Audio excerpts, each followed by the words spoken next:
একটু মনোসংযোগ দিয়ে শোনো তাহলে। আজকে আমরা একটি কবিতা পাঠ করব এবং সেই কবিতা সম্পর্কে আলোচনা করব। সেটি পল্লী কবি জসিম উদ্দিনের লেখা চিঠি। এই চিঠি কবিতাটি আমরা পাঠ করব এবং তার আলোচনাও শুনব। দেখো, কোনো কবির লেখা কবিতা পড়তে গেলে আমাদের প্রাথমিকভাবে একটুখানি কবি সম্পর্কে জেনে নিতে হয়, কবি সম্পর্কে একটা ধারণা তৈরি করতে হয়। এই কবির নামের আগে আমি দেখলাম, তার নাম দেখলে তোমরা যে জসিম উদ্দিন, কিন্তু আমি বললাম পল্লী কবি। আসছি আমি পরে। এই কবি জন্মেছিলেন বর্তমানে বাংলাদেশের ফরিদপুর জেলাতে। সেখানে তাম্বুলখানা বলে একটি গ্রাম ছিল, এটি কবির মামা বাড়ির গ্রাম। তো সেই তাম্বুলখানা গ্রাম জীবন, স্নিগ্ধ গ্রাম জীবনের কথা, এইগুলো তার কাব্যে উঠে এসেছে। এবং সেই জন্যে তোমরা দেখো, আমি তার কতগুলো কাব্যগ্রন্থ হচ্ছে যে গ্রন্থের মধ্যে কবিতা সাজানো থাকে, অর্থাৎ একটা কবিতার বই, সেটাকে কাব্যগ্রন্থ বলা হয়। দেখো, কবিতার এই গ্রন্থগুলোর নাম শুনলেই তোমরা দেখতে পাবে যেন একটা গ্রামের পাশ দিয়ে নদী বয়ে যাচ্ছে, কিছু রাখাল বালক বাঁশি বাজাচ্ছে। তার প্রথম কাব্যগ্রন্থের নাম হচ্ছে রাখালি। তারপরে তার আরও বিখ্যাত গ্রন্থ নকশিকাথার মাঠ, বালুচর, রূপবতী, পদ্মাপার, ধানক্ষেত, সজনবাদিয়ার ঘাট, এরকম সব তোমরা, মাটির কান্না। দেখো, সমস্ত গ্রন্থগুলোর নামই একেবারে সাধারণ মাটির কাছাকাছি শব্দ, এবং সেখানকার মানুষের জীবন যাত্রা, সেখানকার প্রকৃতি, সেখানকার পশু পাখি, এইসব তার কবিতার বিষয় হয়ে গেছেন। তো তিনি পরবর্তীকালে অনেক সম্মানেও সম্মানিত হয়েছেন, কিন্তু তার কাব্যের এই বিশেষত্বের জন্যে সারা বাংলা, সে আমাদের এই পশ্চিমবাংলা এবং পূর্ব বাংলা ব্যাপী তিনি পল্লী কবি হিসাবেই খ্যাতি পেয়েছেন। তোমরা পরবর্তীকালে তার এই গ্রন্থ পড়লে দু একটি দেখবে অসাধারণ একটা নরম মাটির গন্ধ তার কবিতার মধ্যে, একটা যেন মনে হচ্ছে খুব ছোট ছায়া ছায়া ঘেরা গ্রামের কোনো আমরা বাগানের মধ্যে বসে আছি, সেখানে পাশ দিয়ে হয়তো একটা ছোট নদী বয়ে গেছে, সেখানে পাখিরা কুজন গান গাইছে, আর ফ্যান লাগবে না, দক্ষিণা বাতাস, নদীর জলের ঢেউয়ে ঠান্ডা বাতাস আমাদেরকে শীতল করবে। তো ঠিক আছে, চলো আমরা এবার সেই জসিম উদ্দিনের লেখা একটি বিখ্যাত কবিতা চিঠি। তো চিঠি কবিতাটা আমি আগে একবার পাঠ করে নিচ্ছি, তোমরা এটা মন দিয়ে শুনবে, কারণ কবিতা পড়ার দু রকমের উদ্দেশ্য। একটা, কবিতার বিষয়বস্তু, তার ভাববস্তু আমাদের চেতনায়, আমাদের বোধে আমরা সেটা যেমন ধরব, তেমনিভাবে কবিতার উচ্চারণ, কবিতা ধ্বনি, যেটাকে আমরা আবৃত্তি বলি, তো সেই কবিতার উচ্চারণটাও, আবৃত্তিটাও, সেটাও ভালো করে শিখতে হবে। এবং কারণ কবিতায় যে ছন্দ থাকে, সেই ছন্দ আমাদের মনের মধ্যে এক ধরনের দোলা সৃষ্টি করে, এক ধরনের আবেশ তৈরি করে। তাই কবিতা, পল্লী কবি জসিম উদ্দিনের লেখা চিঠি কবিতাটি আমি এখন আবৃত্তি করছি, তোমরা খুব ভালো করে মন দিয়ে শুনবে, উচ্চারণগুলো, ছন্দটিও শুনবে। চিঠি পেলুম লাল মোরগের ভোর জাগানোর সুরভরা, পাখার গায়ে শিশু উষার রঙন হাসি রঙিন করা। চিঠি পেলুম চোখাচোখির বালুচরের ঝিকিমিকি, ঢেউয়ে ঢেউয়ে বর্ষা সেথা লিখে গেছে কত কি। লিখে গেছে গাংসা লিখে গাঙের পাড়ের মোড়ল হতে, জলধারার কলকর ভাসিয়ে আসর উজান স্রোতে। চিঠি পেলুম কিচির মিচির বাবুই পাখির বাসার থেকে, ধানের পাতায় তালের পাতায় বুনোট করা নকশা এঁকে। চিঠি পেলুম কোড়াকুড়ির বর্ষাকালের ফসল খেতে, সবুজ পাতার আসরগুলি নাচছে জলধারায় মেতে। আকাশ জুড়ে মেঘের কাঁদন গুরু গুরু দেয়ার ডাকে, উদাস বাতাস আছড়ে বলে কে যেন বা চাইছে কাকে। ইহার সাথে পেলুম আজি খোকা ভাইয়ের একটি চিঠি, শীতের ভোরের রোদের মতো লেখনখানি লাগছে মিঠি।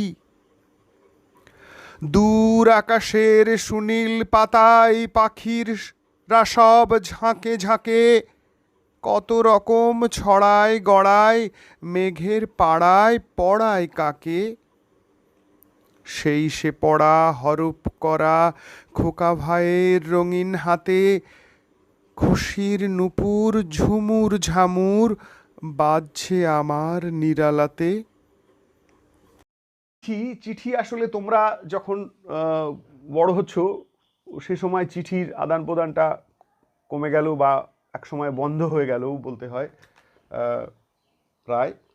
কিন্তু আমাদের ছোটোবেলায় চিঠি লেখার একটা চলন ছিল, কারণ এই মোবাইল ফোন তখন আবিষ্কার হয়নি।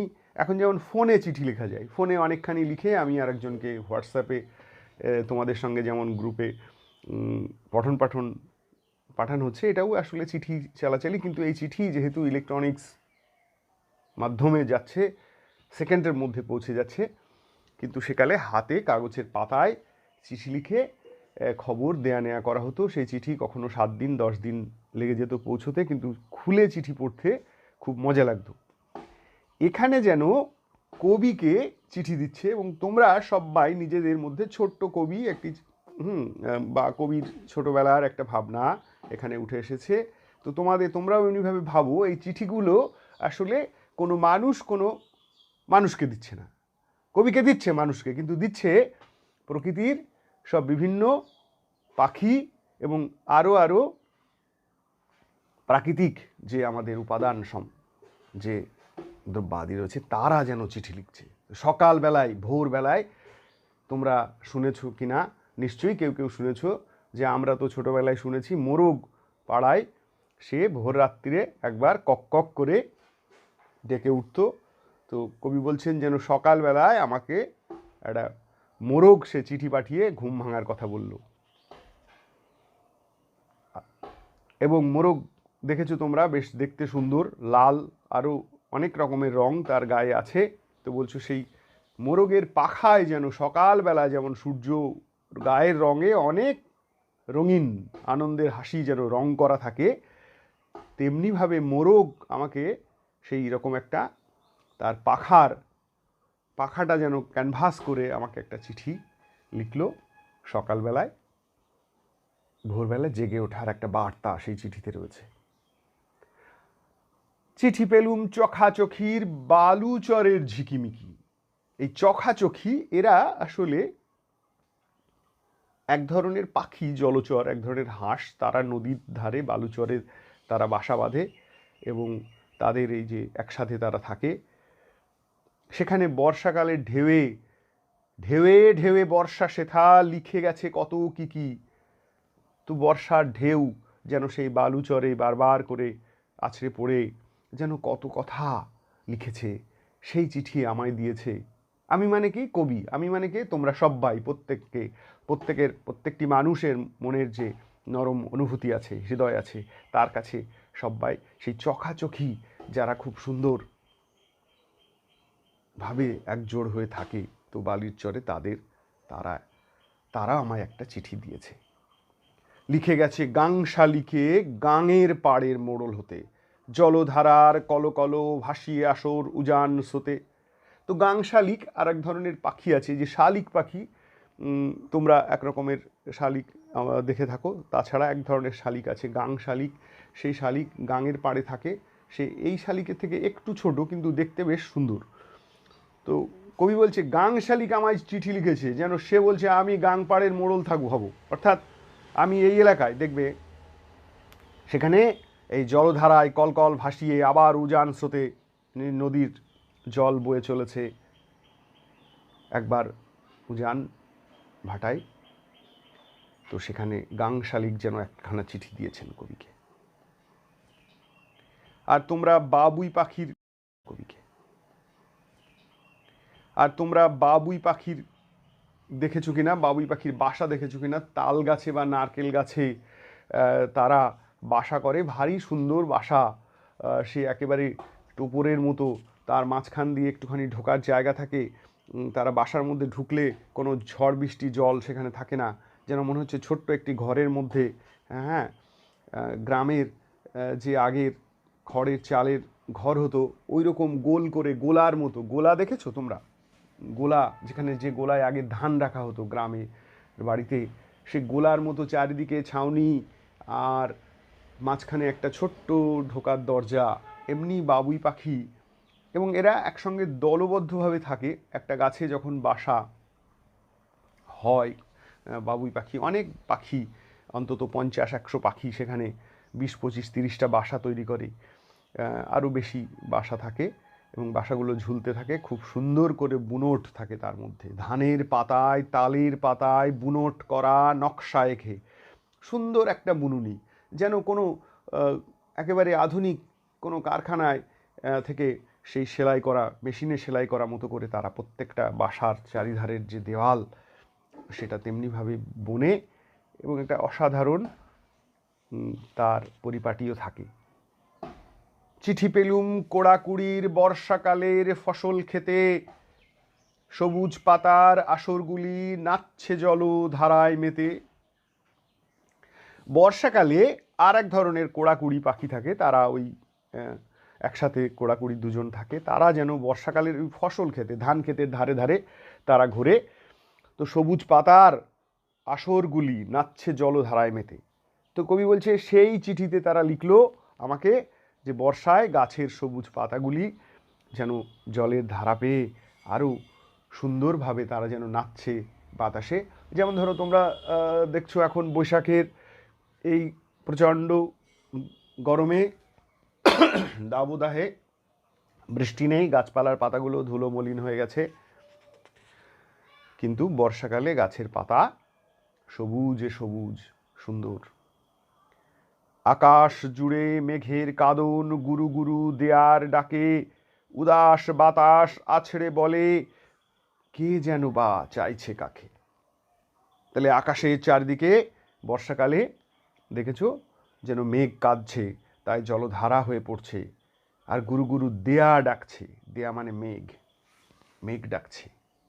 উদাস বাতাস, চারিদিকের বাতাস আছড়ে পড়ে বলছে কে যেন কাকে চাইছে। বাতাস, মেঘ, ঝিরঝিরি একটি জলধারা, এইসব মিলিয়ে একটা একটা নরম করুণ পরিবেশ। ওই যে মেঘের কাঁদন যেন উদাসী একটা মন আমাদের তৈরি করে দেয়। সেই বর্ষার কথা কোড়াকুড়ি তার চিঠিতে আমাদেরকে লিখল।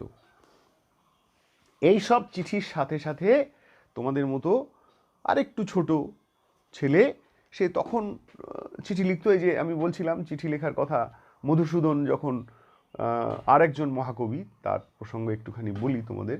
তিনি যখন ছোট ছিলেন তোমাদের মতো, তখন কিন্তু সব বন্ধুদের তিনি চিঠি লিখতেন, চিঠি লিখে খোঁজ খবর নিতেন। তো আজকে ওই যে তোমরা ফোনে বা হোয়াটসঅ্যাপে বা মেসেজ করে আমরা খোঁজ খবর নিই, তো সেই চিঠি লেখা চলন আজ নেই। তো এর সঙ্গে কবি বলছেন, ইহার সাথে পেলুম আজি খোকা ভাইয়ের একটি চিঠি, শীতের ভোরের রোদের মতন লেখনখানি লাগছে মিঠি। তো ছোট্ট খোকা ভাই যেন দাদু, যাদের তোমাদের যাদের দাদু আছেন, ঠাকুর দাদা বা মায়ের বাবা দাদু, তো তাদের সঙ্গে দেখবে একটা খুব সুন্দর মধুর সম্পর্ক। তো যেন কবি বলছেন এইসব চিঠির সাথে আর একখানা চিঠি আমার খোকা ভাই পাঠিয়েছে। সেই চিঠিটা এত ভাল লাগছে, কিসের মতো, যেমন শীতকালে আমরা সকালবেলা রোদে একটা বেশ রোদে দাঁড়াতে ইচ্ছে করে, সেই সোয়েটার চাদর পরলেও মিঠে রোদে দাঁড়াতে একটা ভারী আমাদের মিষ্টি লাগে, মজা লাগে। তো এখানে কবি বলছেন এই চিঠিটা খুলে যেন আমাদের শীতকালে রোদ্দুরে দাঁড়াতে যেরকম আনন্দ হয়, তো চিঠি খুলে আমার চিঠির লেখাটা ওই রকম একটা মিঠে মধুর আনন্দের মতো অনুভব তৈরি করছে। কি সুন্দর দেখো, ভাবো যে চিঠি পেলে কীরকম অনুভূতি হতে পারে। তো তোমরা আসলে সে এমন একটা সময় জন্মেছো যে চিঠি আদান প্রদানের পর্বটি একেবারেই বন্ধ, কিন্তু দূর থেকে তুমি ভাবো না, সঙ্গে সঙ্গে কারোর খোঁজ পাওয়া যায় না। দূরে কেউ আছেন, তোমার কোনো পছন্দের মানুষ, তোমার দাদু দিদা বা মামা বা অন্য কেউ, বা তোমার বাবা দূরে কাজ করেন, সেখান থেকে একটা চিঠি এলো 10 দিন পরে। চিঠির মধ্যে তার অনেক কথা লেখা আছে। সেই চিঠি খুলতে বসলাম সবাই মিলে, কি কি লিখেছে দেখ দেখ, আর কি লিখেছে, কবে আসবে, এই যে একটা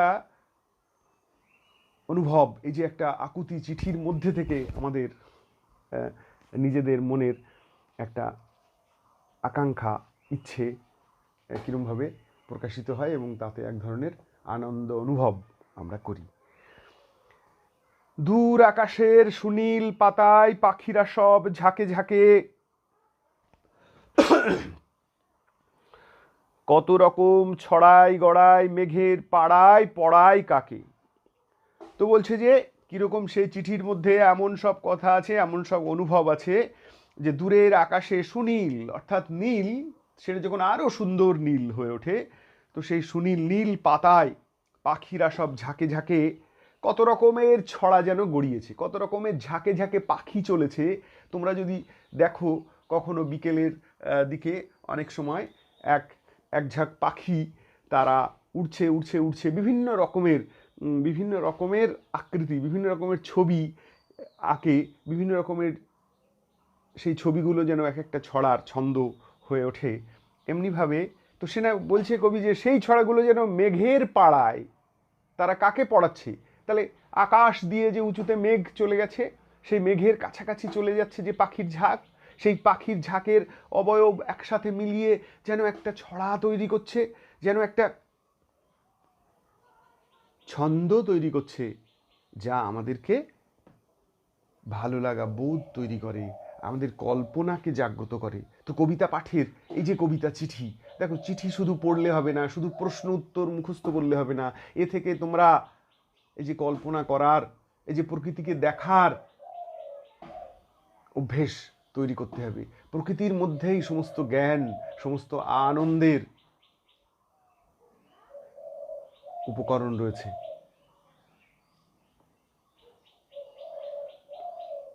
হ্যাঁ, তোমরা শুনতে পাচ্ছ কিনা, যাচ্ছে কিনা জানি না, খুব মৃদু দেখো একটি ঘুঘু পাখি এখানে সে ডাকছে। দাঁড়াও, শুনতে পাও কিনা দেখো।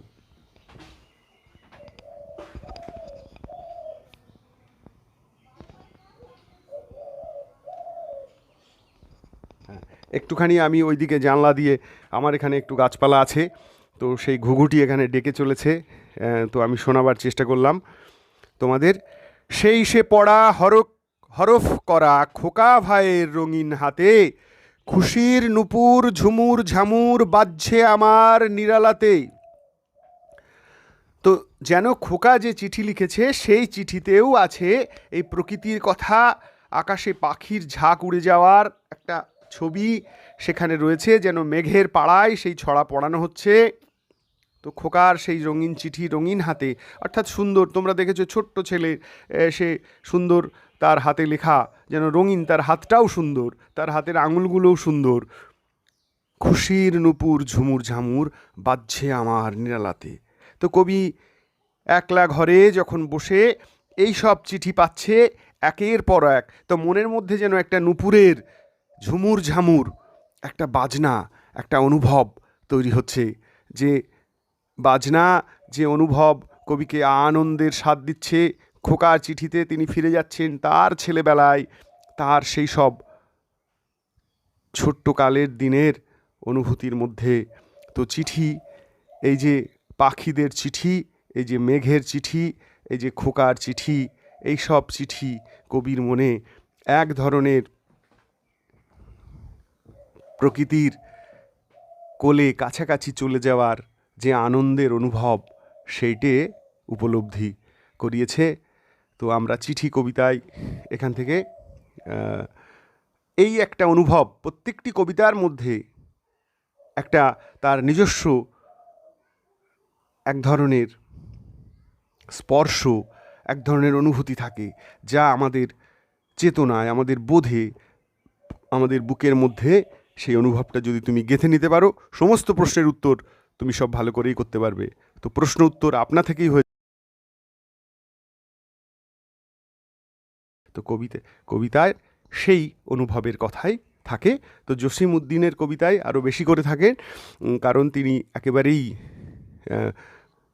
আমাদের গ্রাম বাংলার মাঠ ঘাট নদী গাছপালা, দেখো কতগুলো পাখি এর মধ্যে রয়েছে, কত সুন্দর পাখিদের নাম তোমরা, নতুন নতুন পাখিদের নাম তোমরা জানলে, সেগুলো রয়েছে, তাদের আচরণ রয়েছে। তো আমরা এরপরে আমি কিছু প্রশ্ন, সেটা আমি প্রশ্নগুলো লিখে পাঠিয়ে দেব বা দিচ্ছি একটু পরে। এরপরে তোমাদের এই আলোচনাটা শোনার পরে আর কারোর কোনো প্রশ্ন কবিতা সম্পর্কে থাকলে সেটা আমাকে ফোন করে বা লিখে, আমাদের যে গ্রুপ তৈরি হয়েছে তোমাদের হোয়াটসঅ্যাপ গ্রুপে তুমি লিখে জানালে আমি এক্ষুনি ক্লাসে বসবো যখন, তখন সেগুলো সব করে দেব। তো দু একটি প্রশ্ন আমি বলছি, তাছাড়া আমি এই প্রশ্নগুলো লিখে দেব, কিংবা তোমাদের যে অনুশীলনীতে যে প্রশ্নগুলো আছে সেগুলিও যথেষ্ট ঠিক ঠিক প্রশ্ন, সেই প্রশ্নগুলো যদি করে নেওয়া যায় তাহলেই হবে। এবং আমার এই আলোচনার মধ্যে সেই প্রশ্নগুলোর উত্তর প্রায় সবই আছে। দেখো, চোখাচোখি কেমন চিঠি পাঠিয়েছে, লাল মোরগের চিঠিতে কি বলেছে, কিংবা ধরো আমি যদি বলি যে এখানে কোন ঋতুর প্রসঙ্গটা এসেছে বারবার, একটি পাখি তারা অনেকে একসাথে বাসা বাঁধে, তারা কেমন চিঠি পাঠিয়েছে। তো এই যে সব চিঠি, সমস্ত দেখো পাখিরা চিঠি পাঠিয়েছে, বেশি বেশি করে কারা চিঠি পাঠিয়েছে, পাখিরা উড়ে উড়ে। কেন, এখানে একটা খেয়াল করো, চিঠি তো এমনি এমনি যেতে পারে না, তো চিঠিকে নিয়ে যায় কেউ বহন করে। তো আমাদের দেশে রানার ছিল এক সময়, যখন তারা সেই সন্ধ্যায় ছুটতো চিঠির ব্যাগ নিয়ে পিঠে করে, সারা রাত দৌড়চ্ছে রানার ছুটে ছুটে, এক গ্রাম থেকে আরেক গ্রাম, এক শহর থেকে আরেক শহরে চিঠি পৌঁছে দিত। তারপরে যখন ট্রেন রেল আবিষ্কার হয়েছে, আধুনিক গাড়ি আবিষ্কার হয়েছে, তো তাতে করে চিঠি আসতো। তো এই চিঠি একসময় প্রাচীনকালে পাখির গলায়, পায়রার গলায় চিঠি ঝুলিয়ে দিয়ে এক দেশ থেকে আরেক দেশে খবর পাঠিয়ে দেওয়া হতো, আর পাখিরা উড়ে উড়ে চলে, অতএব চিঠি যেন তারা বহন করে আনতে পারে। তাই দেখবে এখানে কবিতার মধ্যে একটি বিশেষ আরেকটি দিক হচ্ছে যে চিঠি কিন্তু পাঠাচ্ছে সব বেশিরভাগই পাখিরা। ঠিক আছে, তো এই পর্যন্ত আলোচনা। এরপরে আমরা প্রশ্নোত্তরে যাব। প্রশ্নগুলো আমি লিখে পাঠিয়ে দিচ্ছি হোয়াটসঅ্যাপে। ধন্যবাদ সবাইকে।